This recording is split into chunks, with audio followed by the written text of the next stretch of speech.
time for this week's episode of the Vol Vet Review. They're going to show us what it looks like when your animal, your horse specifically, is admitted, goes to the back room since they don't allow owners to be there, so it's not such a scary topic. It's not so scary to admit your horse and take them to be examined. Happy here gave us a scare last night, and thankfully we didn't have to take her into the vet, but this might have a similar look to it as your local vet or the vet you would take your horse to. So I'm going to give it over to them. It's Dr. Powell again, and I'm here with Ari, one of our VTS, our veterinary technician specialists. We are here to explain what happens whenever your horse has to actually get referred in.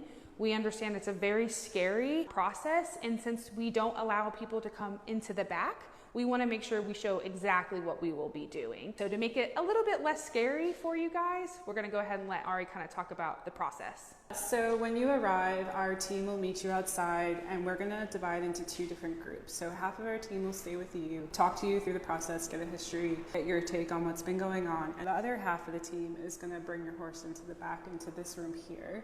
This is our colic workup room. So your horse, if they are cooperative enough, will come into these stocks. Our students will perform a physical exam along with one of our interns. We will pull a little bit of blood and run it on this machine here. This is called an EPOC machine. So this measures our values, and then we record them on this sheet here. So this just shows us what's going on with your horse's organ function and things like that.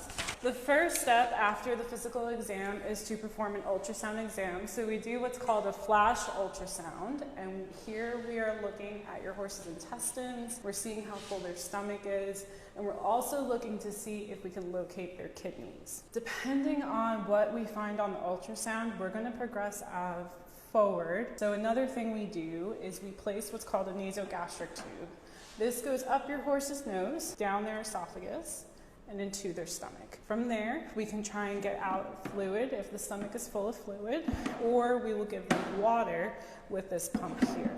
Depending also what is found on ultrasound, we might perform a rectal exam on your horse, which that is set up is over here.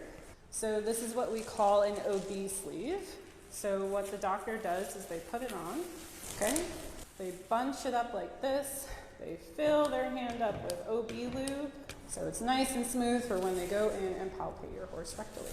After the full exam, our doctors will come back out to the lobby and talk to you and let you know their findings and their further recommendations for your horse. Hope that put some feel-good feelings in your stomach about where your horse would be going to if you did have to admit your horse and have it examined. Let us know what other topics that you would like to hear about, since they are so gracious to extend their knowledge to us.